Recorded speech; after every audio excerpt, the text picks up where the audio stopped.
Good evening, everybody. Today we'll just see how the different metal ions are reacting with the ligands and the type of reactions what we can have. So, the nature of reactions, we can also talk all these things in terms of not only the reactions but the reactivity as well. Because if we have certain metal ions, say Fe3 plus or Ni2 plus, and in a broader sense, what we will see that how this can react with the different types of ligands. And when it forms, basically, we see initially if they are distinguishable from a color change. So, there will be a color change for this particular reaction, and in all these cases what we can see that the corresponding metal ions which are present as in aqueous solution is mostly the corresponding hexa-aquo compounds or the corresponding tetra-aquo compounds in solution. So, in a true sense, what we will be talking about that the corresponding reactivity of these aquo complexes when water is the reaction medium with that of our ligands. So, we see some color change, that means the metal ion is reacting with the ligand and we get the corresponding interaction with that of metal with that of our ligand. And if there is a solubility difference, that means if the corresponding complex and the nature of the ligand can also tell us that what type of solution we should use for the ligands also. So, sometimes we see that if some big organic molecules are there as the ligands such as bipyridine or orthophenanthroline, they are soluble in non-aqueous medium such as alcohol or acetonitrile or dichloromethane. In that particular case, if we add the corresponding water solution or aqueous solution of the metal salt, there will be color change, and some processing for that solution we ultimately get the solid product. So, we can have in our hand the corresponding solid product and we can analyze everything and we know the nature of the corresponding complex if we find out the corresponding X-ray structure and all other spectroscopic properties we can use to characterize that particular metal complex. So, what type of ligands we can have, that will tell us about the reactions and the reactivity of these metal ions with the ligands, such that ultimately we can propose some mechanism for those reactions, because since we consider these hexa-aquo or the tetra-aquo metal ions, they are also in some form they are also metal complexes. So, these metal complexes when they are reacting with any other ligand, say these are reacting with say ammonia molecules, this is also reacting with ammonia molecules. So, when already we have 6 water molecules surrounding the metal centers, so these are our water molecules. So,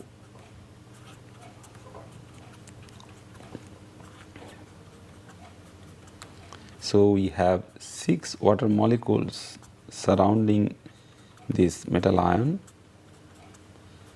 and what we find that these ammonia molecules will come and basically substitute these water molecules. So, we can compare the corresponding reactivity pattern of this ammonia and water, because why this water molecule will leave the coordinate sphere of say iron or nickel when ammonia is coming to replace the corresponding water molecule as their original ligand.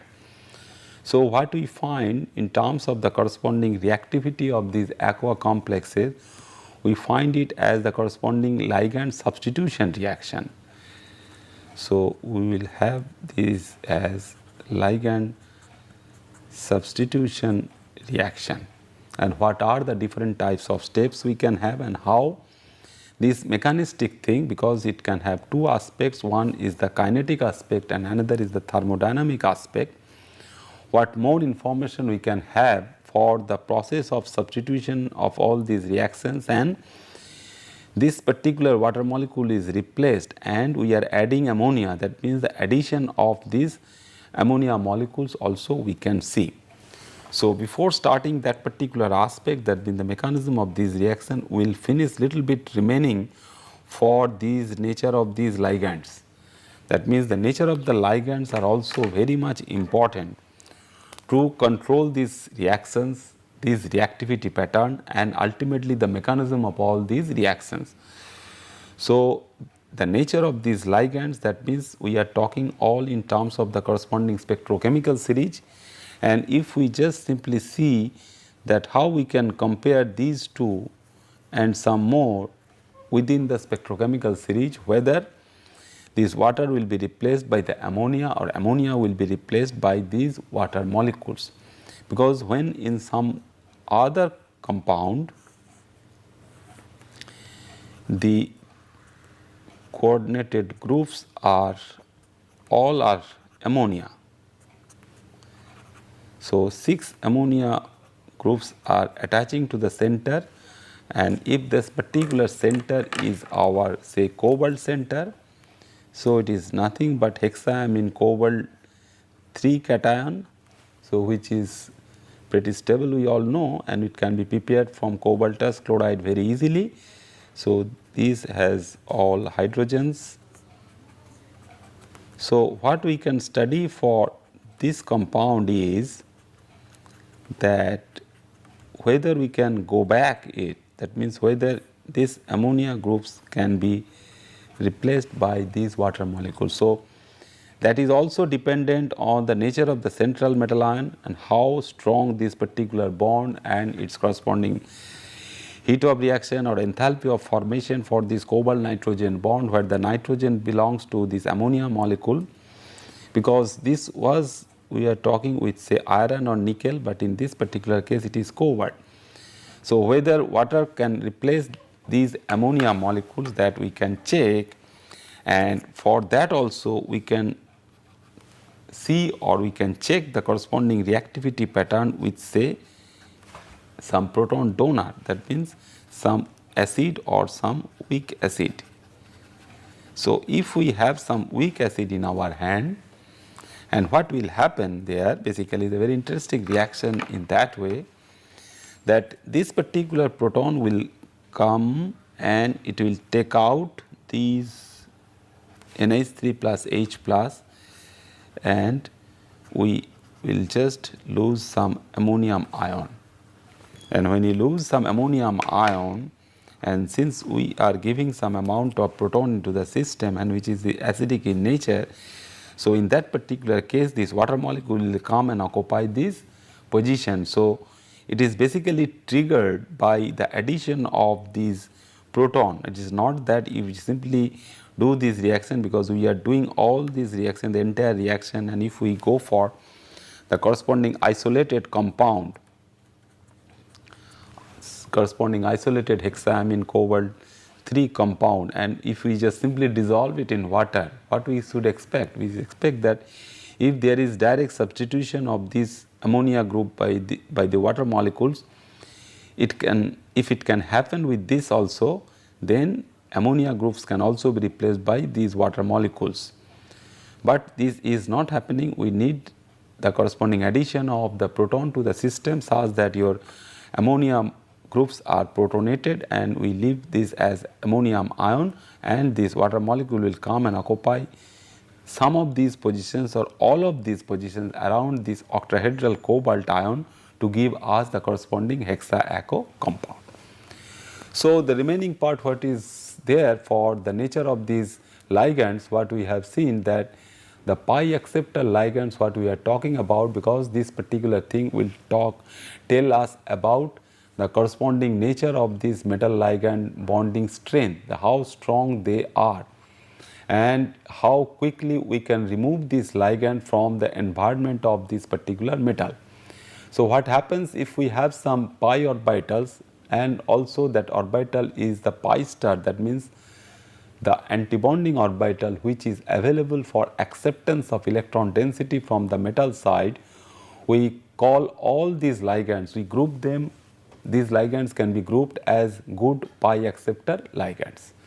So they are there, so such as Cn minus, dinitrogen and carbon monoxide, they have empty pi antibonding orbitals, that means pi star orbitals are available of proper symmetry and energy. Because when we draw the corresponding molecular orbital diagram, we see that the energetically if they are matched, then only we have the good electronic charge transfer from one particular level to the other. Otherwise, if the symmetry is not matched, we don't have any good overlap from the site where we have one particular type of metal giving the corresponding molecular orbitals of right symmetry and the ligand group orbitals of that particular matching symmetry. So if the symmetry is matched and the energy is also favorable, energy matching is also favorable, then the corresponding d orbitals can interact, which is present on the metal side, which interact with the corresponding empty orbitals on carbon monoxide or Cn minus to show the behavior for the corresponding pi acceptance. So this is the filled one, and already we have seen in one of our earlier transparency that this is the carbon monoxide molecule with this particular symmetry level which is not matched, that means this overlap is for antibonding orbital formation. So this is the antibonding level on the carbon monoxide molecule, and if the electron density is pushed from here to the carbon monoxide, we get the corresponding acceptance. So if we see that the corresponding molecular orbital picture for the ligand itself, so if we just simply consider the corresponding molecular orbital picture of the carbon monoxide, which is providing us the corresponding number of electron, carbon is providing us 4 electrons and oxygen is providing us 6 electrons, so altogether 10 electrons we can have, but not that all electrons are donated to the metal center for the formation of the metal carbon bond in the corresponding carbonyl complexes, because there are large number of such metal carbonyl complexes are there, such as nickel tetracarbonyl and others. But in this particular case, if we see the corresponding molecular orbital picture for carbon side and that of the oxygen side, because oxygen side is having more number of electrons, so the 2s level and 2p level are stabilized more, and on the left hand side we have the 2s and 2p from the carbon side,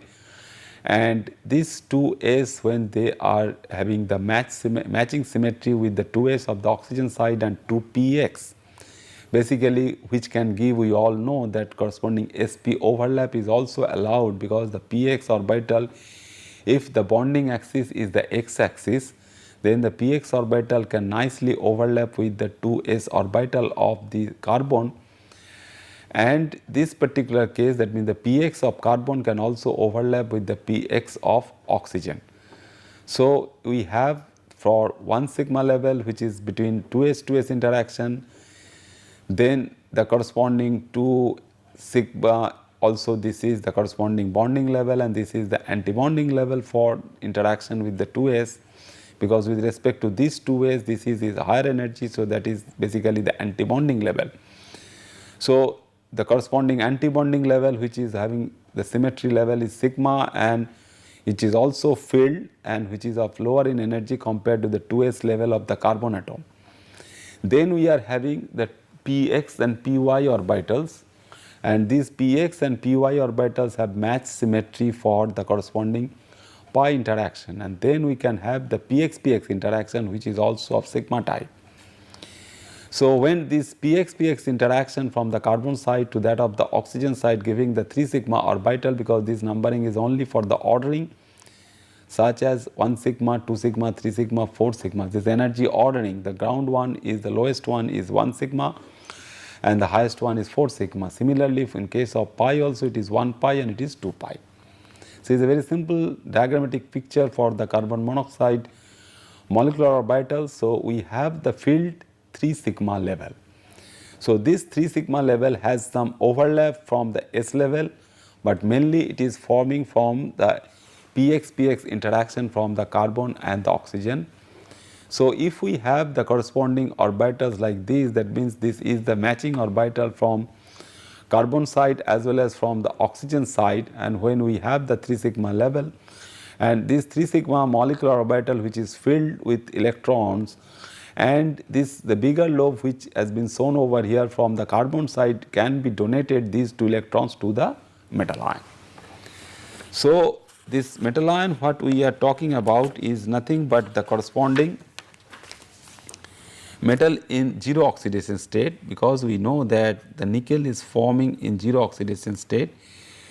That means the nickel is in metallic form, and we all know if we have the finely ground or finely powdered nickel in our hand, and if we pass carbon monoxide gas on it, and we will be able to produce through the Mond process. The Mond first discovered that particular thing, that we can have the corresponding tetracarbonyl complex of nickel. So, we have from the carbon side we have the lobe, and which is basically donated to some of the empty orbitals on the nickel atom. So, nickel is in zero oxidation state. So, most of them are filled now because it is in the zero oxidation state, but there are some higher energy orbitals available on nickel which can be utilized for the acceptance from the carbon monoxide side. So, we have the highest occupied molecular orbital which is the HOMO here in this diagram. So, we have this HOMO in our hand, and which is of 3 sigma type. So, this HOMO will be utilized for the donation. Now, what about this carbon monoxide molecule which we are classifying it as the good pi acceptor ligand? So, these pi acceptor ligands will be of 2 types. That means is that we have the 2 pi orbitals which are of pi star symmetry. That means they are antibonding corresponding to this level, which is 1 pi and this is 2 pi. That means involving px and py, this is also involving px and py. So, this if these two are in px level, that means it is in the y direction, which is in the plane of this terminal, and which is perpendicular to this is the corresponding pz. So, px already utilized for sigma interaction, then py for 1 pi star and pz for another pi star. So, these orbitals will be utilized for acceptance of electron density from the metal. So, these are behaving as the LUMO, that means lowest unoccupied molecular orbitals. So, unoccupied molecular orbitals will take off the electron density, will receive the electron density from the field level of say nickel 0, because the nickel 0 already have all the field levels in the d orbitals, and if we have some matching symmetry with these LUMOs, then we can have the overlap and the electron density can be transformed from the metal side to the ligand side, and the ligand can behave as a good acceptor ligand by accepting the electron density in their pi levels. That means they are in their pi star level. So, this is the basic diagram for that. When we have this, that means when the corresponding 3 sigma level is utilized for donation, that means this orbital is utilized for donation to the metal side, and these orbitals are utilized for acceptance. So, this is the sigma orbital from the carbon monoxide side. So, the carbon end is basically utilized for donation. So, this yellow lobe basically on the carbon side as well as for the oxygen side is utilized for the donation to the metal side.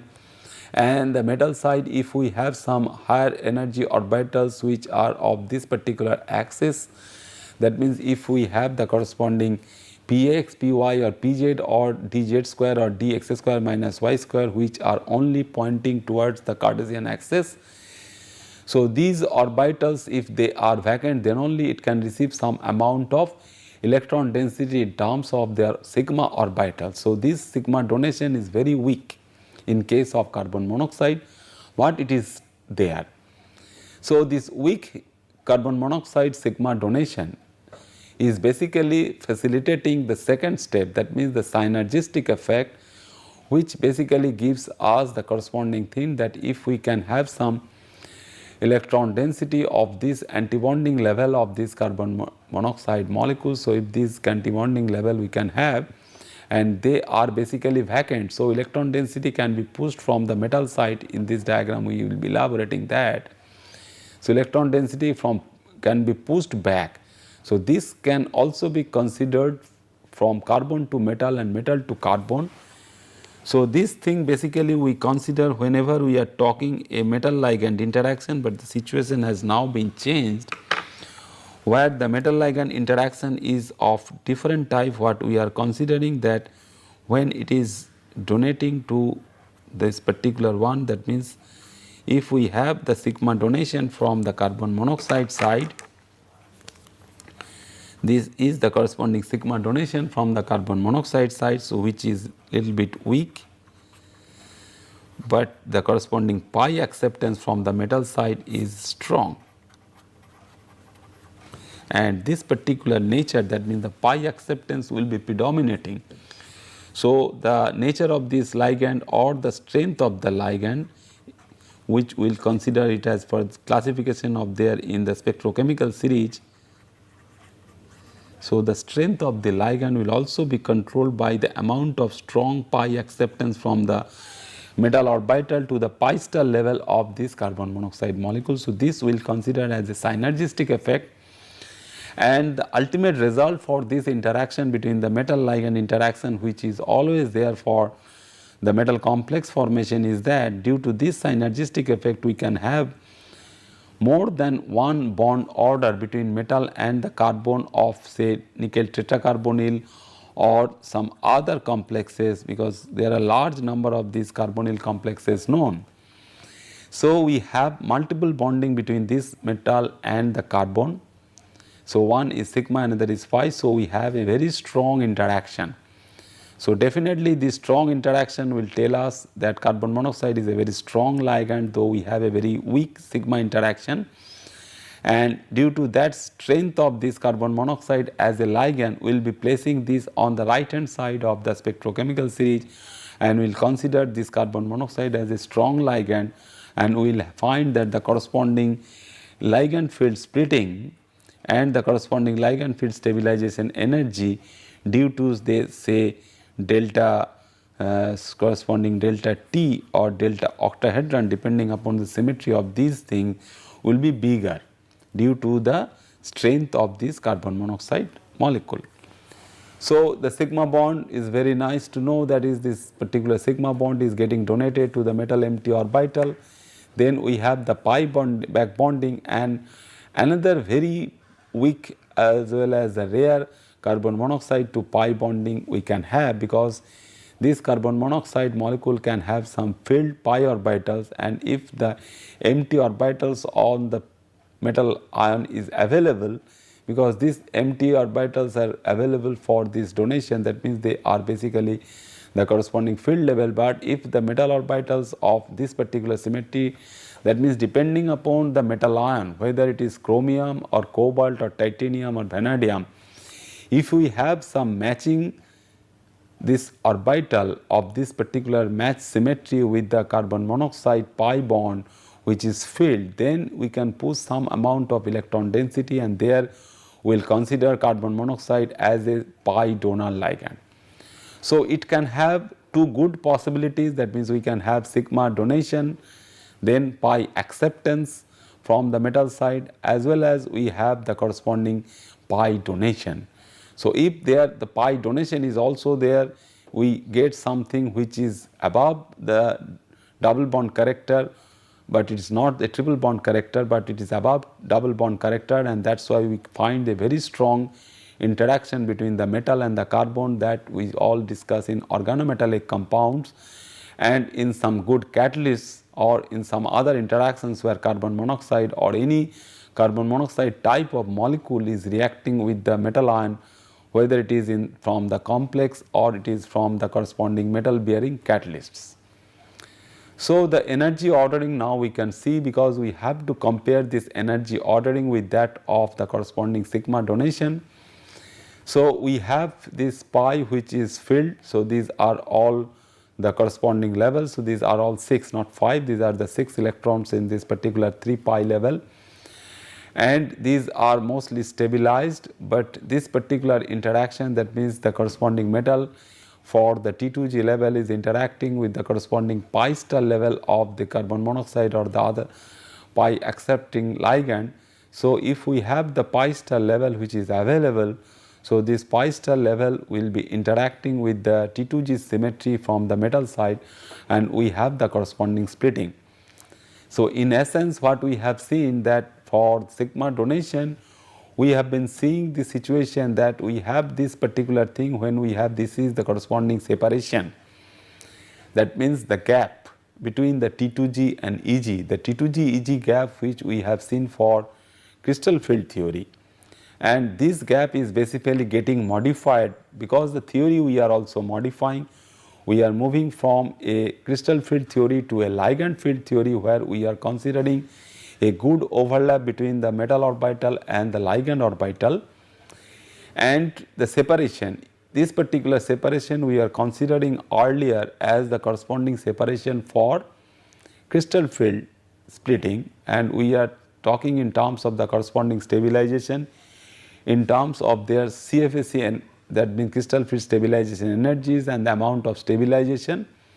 But when we allow some amount of interaction with the ligand, so ligands are coming into picture and we are modifying the theory, and we are now having the molecular orbitals from the ligand side and molecular orbitals from the metal side.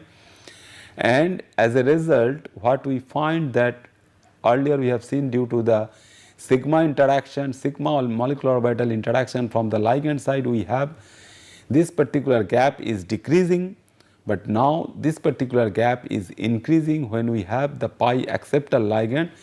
That means we are getting a corresponding separation, that means the corresponding splitting, if it in terms of the corresponding ligand field splitting, so ligand field splitting will be increased.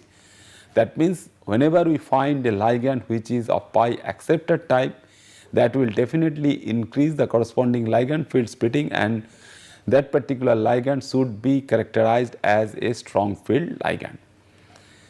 So the interaction causes the energy of the T2G bonding orbitals to drop slightly. So this is the amount of stabilization, that's why we get the corresponding higher energy gap, because the EG level we are not modifying due to this interaction, and which is therefore increasing the size of this delta octahedron. That means we are pushing the electron towards the strong strength side, and the ligands will be of stronger strength. Now if we compare side by side these two things, that means earlier we have considered that we have sigma bonding as well as we have pi bonding, and if the ligand is of pi type, so if we have pi bonding, so original separation is this, that means this is the T2G EG separation, and this has been shown for a situation where it is a D3 type of electronic configuration, that means the cobalt 3 system. And if we have the corresponding sigma bonds only, and the sigma bonding interaction, if we just consider it as a point charge interaction, and if we do not have any modification in terms of the corresponding crystal field theory, what we get from there, that this particular thing basically is not modifying anything. But when we go for the pi donor, that means the donation from the pi side is there, and the ligand to metal pi bonding is available, and we have the field ligand group orbitals which is symmetry mass, that means symmetry group orbital or SGOs of 6 electrons. They will be pushed to the T2G level, which is getting for this molecular orbital formation, that means the T2G and the T2G star. So now this level has basically been pushed from here to here, that means the T2G level is now T2G star level, and the energy gap between the T2G star and EG star has been reduced, and due to pi donation we will be basically modifying this particular energy gap, and whatever we are talking here is the corresponding transition from the T2G star to the EG star level, and this gap is less. That means the ligand, if it is only pi donor type, the ligand strength would be less and it can be considered as a weaker ligand. And the other one which just now we have seen for the pi acceptance, the gap will be increasing because the T2G level is getting stabilized, which is not stabilized like this particular case, but it is stabilized little bit due to the interaction from the T2G empty ligand group orbital, because the ligand group orbitals are empty, because when these are filled we have these are of low energy, but when they are empty this is of high energy. So when this is filled basically over here we get the corresponding pi donation, and when it is empty we consider these ligands at the good pi acceptor ligands such as carbon monoxide. So we have metal to ligand pi bonding. So this particular interaction, because we have this interaction, we have the stabilization of the T2G level, and now we get the corresponding transition from T2G bonding to EG antibonding level. So we should only remember, because it is also easy to remember also, that whenever we have pi donation from the ligand side, we have the levels involved is both are T2G star and EG star, then both are of antibonding type. But when it is acceptance type, one is of bonding type, T2G level is bonding type and the EG level is antibonding type, and we will be increasing the corresponding energy gap compared to only sigma bonding interactions. So basically pi bonding interactions can move the corresponding gap from left to right. In one case it can decrease the corresponding gap, and in other case it can increase the corresponding splitting gap.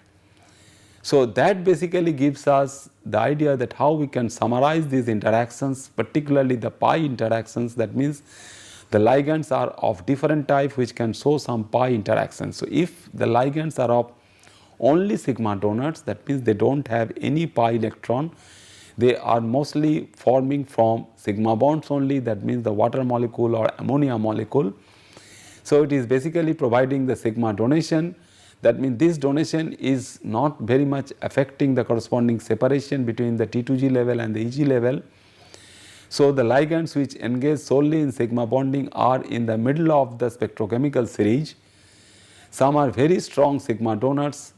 So if we have the entire spectrochemical series, so at the center basically we will have these molecules as ligands, where it can show only sigma bonding interactions. So if we have only sigma bonding interaction not of special type, but there are some other special type sigma donors which are very strong, such as CH3 minus and H minus, that means the hydride ion. That hydride ion and methide ion are found to be high in the series. So they are pretty strong, but they do not have any pi bonding interaction with the metal center. They only show sigma interaction, but their sigma bonding interactions are strong compared to other sigma donor ligands. And then in the second category of these ligands, the ligands with filled p and d orbitals can also serve as pi donors. These are all sigma donors. Then if we have p and d orbitals on the ligand side and which are filled, they can also serve as pi donors, and they basically result in smaller value of sigma octahedron. Then we have the other category, that means the ligands with empty all. That means if it is in terms of the molecular orbital picture, that means the pi star orbitals, or if we have empty p, that means there is no electron in the p level, no electron in the d level, but no electron in the molecular orbital which is of pi type. They are serving as good pi acceptors, that we have seen just now, and will increase the corresponding value of the delta octahedron. So we have this corresponding series. So the part of this spectrochemical series we have taken out for this particular justification, that if we have only sigma donors, that means the corresponding sigma donors as this corresponding ammonia and water. So this can be considered as the typical sigma donor only. So they are on the central part of the spectrochemical series, because we can also ask that how we can justify in terms of the ligand field theory the corresponding spectrochemical series. So spectrochemical series, what we have proposed earlier in terms of the crystal field theory, but now we are justifying some part because we are unable to explain position of some of these groups such as triphenyl phosphine or carbon monoxide in terms of only crystal field theory, that means only the corresponding charge interaction or ionic interaction, but we should have some covalent interaction for that. And to justify the position of these two groups and some others also like cyanide, nitrogen, etc., we have to invoke the pi acceptance of the ligand side. So this can only be framed or only we can write when we consider the ligand field theory. So this is basically the corresponding ligand field justification of the spectrochemical series. So if we have this water and ammonia, so these are sigma only, and if we have only weak pi donor, so these will be further weaker than this water and ammonia. So the standard reference, why we are talking all this in case of the standard ligand, because whenever we have, because these reaction kinetics and reaction mechanisms what we will be discussing shortly, that if we have the corresponding ferric ion or ferrous ion taking off 6 water molecules, so we should have always this particular strength of this ligand. So the ligand strength is basically is the reference for us. So not only water, because this ammonia we all know, and ammonia is stronger than water molecule, because we know that if we have this water, if we add ammonia, all the 6 water molecule can be substituted through ligand substitution reaction. So if this is the reference and we know in terms of this only sigma bonding interactions, so if we just only count sigma bonding interactions, we see that this is greater than this and we have this. So if we have this and if we just consider that we can have some other groups like the halides. The halides, all we know that fluoride, chloride, bromide and iodide, and this we all write very nicely. So they are basically these corresponding weak pi donor. So they are weak pi donor and they are pi donor, because we do not have anything which is strong pi donor. So here basically the size, basically why they are, sizes are the main factors. So in this particular case, so if we just consider this particular size and as well as the corresponding electronic charge, that is the corresponding charge on this particular ion can also tell us that why these are weak pi donor and some pi donor ability.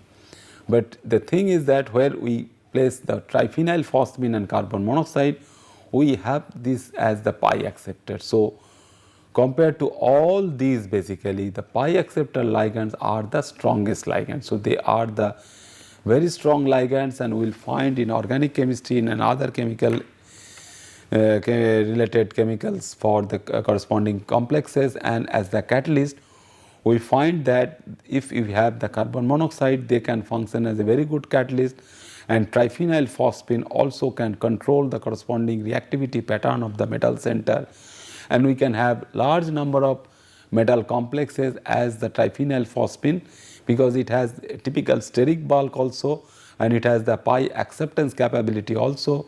And so metal triphenyl phosphine interactions are a very important interaction what we can also study when we will be studying the corresponding reactions, reactivities and the mechanisms. So we just see in that how we can utilize these things, that means how we can utilize this interaction between these metal and ligand for their corresponding reactions in terms of the corresponding reactivity and the mechanism. So if we have M and L, and whatever we will be talking here is the reactions, that means certain metal ion is there in our hand and that particular metal ion is reacting with the ligand, and how they are reacting, that we want to know. So how this reaction is taking place? That means we will just, if we know that how this reaction is taking place at this particular standard temperature, how fast the reaction is, or how quickly we can substitute this ligand, whether we can substitute this ligand by L1 or this L1 can be substituted by L2, that basically gives us some idea about the corresponding mechanism of these reactions and the substitutions. So, basically all these things what we will consider in this particular class for the studying the corresponding reactions in terms of their corresponding reaction theory. So, how theoretically we can explain the corresponding reactivity pattern for these different coordination compounds, because these coordination compounds are very important and very interesting also. So, whatever coordination compounds we have, so they have some important characteristics, because all these things, that means the mechanism particularly, because we always must have some mechanism for any organic reaction or any organic transformation, such as how we can get the corresponding benzene is, we can have benzene, how we can get the corresponding toluene molecule, that means how we can add the methyl group to the benzene ring through some Feldkraft reaction. So, very basic organic chemistry reaction, we take some time, we take the help of the catalyst, and the catalyst is sometimes the metal based. So, how we can know that this catalyst is there and this particular one is not behaving as our ligand? That means the metal is the corresponding metal center from the catalyst, and the ligand is the corresponding molecule which is interacting with the metal center and which is getting modified to say L1, that is the L1. So, these are related to all sorts of reactions, particularly the important conversions for any such organic reactions. So, they have some useful characteristics, and there is, because we are talking about all these reactions and we are focusing on attention only on the coordination compounds. So, both organic reactions and inorganic, typical inorganic, apart from these complexes and the coordination compounds, we can have some understanding if we just thoroughly follow the corresponding mechanisms and how the reactions are taking place. But when we talk in terms of the corresponding coordination compounds compared to the very simple transformation of this benzene molecule to toluene, and in terms of very simple other inorganic and organic transformations, these coordination compounds, we are calling them as the corresponding complexes, and the nature of these and the corresponding feature of these corresponding coordination compounds are a little bit complex. So, they have some additional features therefore, and we should always keep in mind those additional features when we compare the corresponding reactivity pattern as well as the reactions with respect to some organic reaction or some organic molecule or inorganic reaction or with some inorganic molecule. So, these additional features are very important, that these molecules have more complex geometries. So, not only the complex architecture, that means the presence of the different metals, more than one metal sometimes, and the different types of ligands, and sometimes large number of ligands. That means when we talk about the corresponding octahedral compound, we have 6 ligands. So, how these ligands are placed around the metal center, because this organic chemistry is mostly dominated by the tetrahedral geometry of the carbon. So, if we have the carbon center, it is basically only the tetrahedral geometry, but the metal complexes can have octahedral geometry, tetrahedral geometry, square pyramidal geometry, trigonal bipyramidal geometry, and much more complex geometries of higher coordination number. So, these complexes have much more complex geometries. So, complexes have more complex geometries, and they have basically more possibilities for rearrangements. So, more possibilities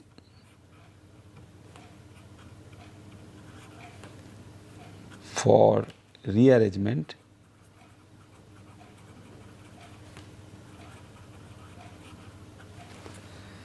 So, since this feature is much more complex, that means since we have, say in case of octahedral complex, we can have say ligand 1, ligand 2, ligand 3, ligand 4, ligand 5 and ligand 6. So, the direction in which the corresponding incoming group or the new ligand or some reagent is coming, because in presence of catalyst what we are adding over here is the reagent for this sort of transformation.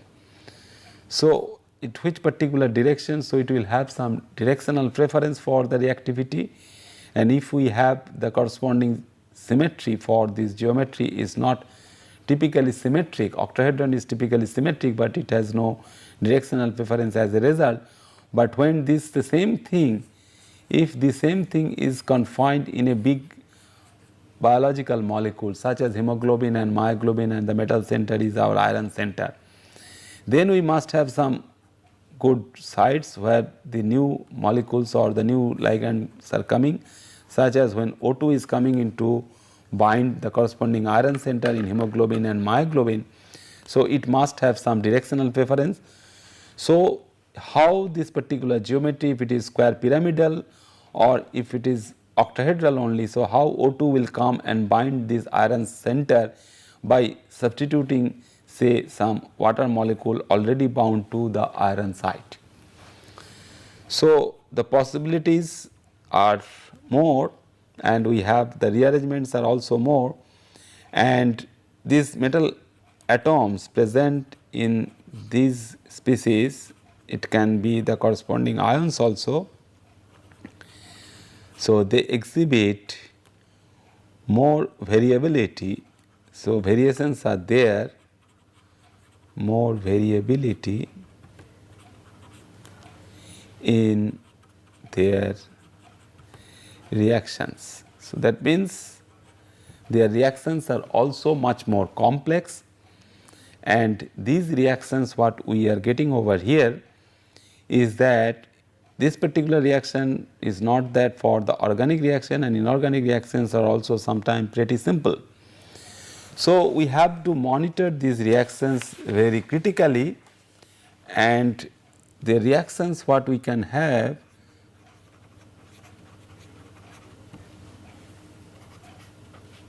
of these complexes are of different types therefore. So,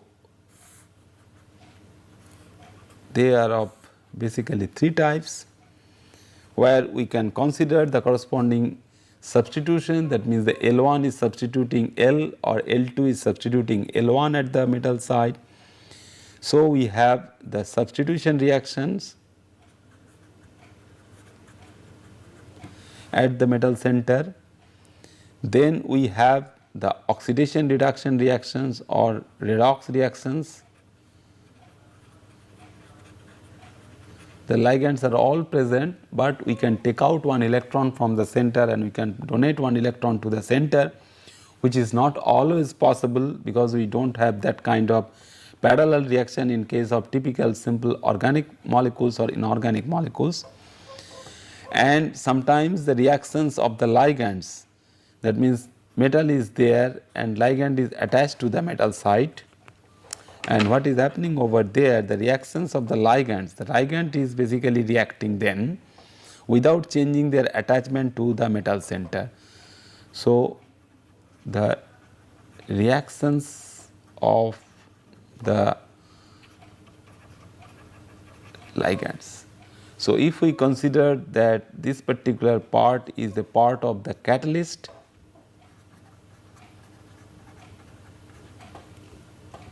then this reagent or the reactive molecule which is attaching to the catalyst is coming over there and which is attaching to the metal side. So, if the catalyst is basically the support, some solid state catalysts are also known, and if these catalysts are good support, so on the catalyst support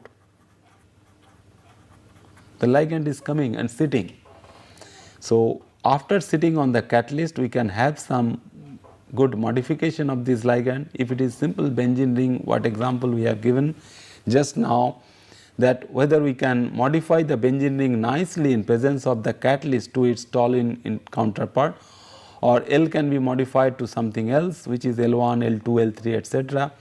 So, when it is sitting over the catalyst, so we can go for the modification. So, ligand can be modified.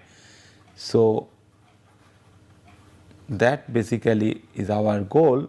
That means how we can change the corresponding reactivity of this ligand side and it can be modified. So, ligand can show this modification of this particular ligand which is bound to the metal sides. So, for all these three types of reactions, this is 1, say this is 2, this is 3, we can have very detailed and elaborate explanations for all these. So, theoretical explanations for all these reactions, how the substitution reaction is taking place, how the redox reactions are taking place and how these reactions are taking place on these molecules.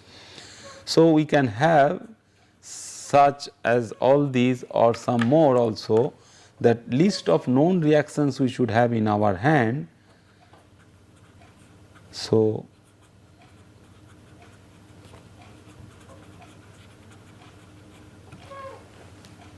and then what we want to understand is the electronic structure of the compounds and their interactions. So, if we have the complex or the compound and we want to understand basically the electronic structure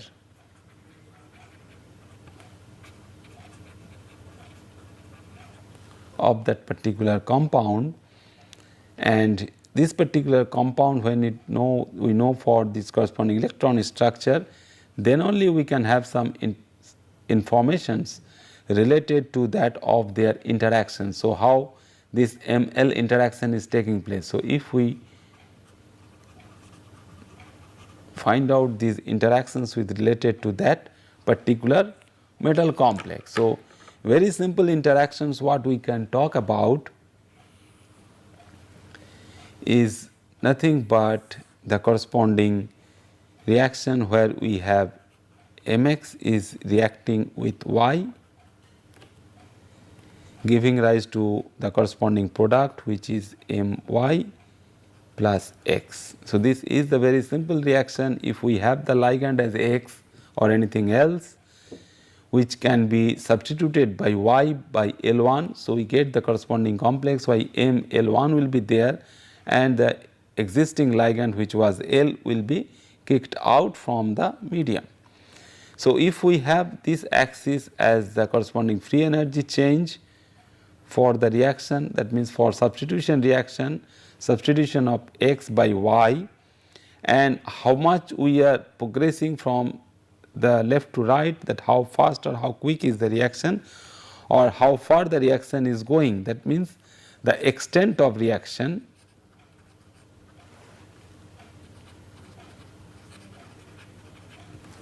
So, if we just find the corresponding extent of reaction, so we get this change only if we have a corresponding potential energy profile or potential energy surface for this reaction is like this. So, what we have that Mx plus Y is interacting which is here in terms of its free energy.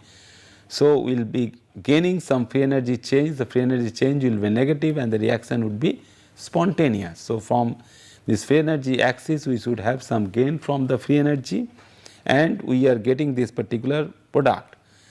So, what we get there this particular, because we have to cross something, some barrier has to be covered. So, this is the corresponding transition state and we will consider also more as the corresponding transition state theory, and this is the corresponding free energy change, and we consider as the corresponding free energy of activation, delta G dagger. So, this is the free energy change of activation for the reaction. So, we can measure, we can find out these parameters, and ultimately we can know the exact form of these reactions and its mechanisms. Thank you very much.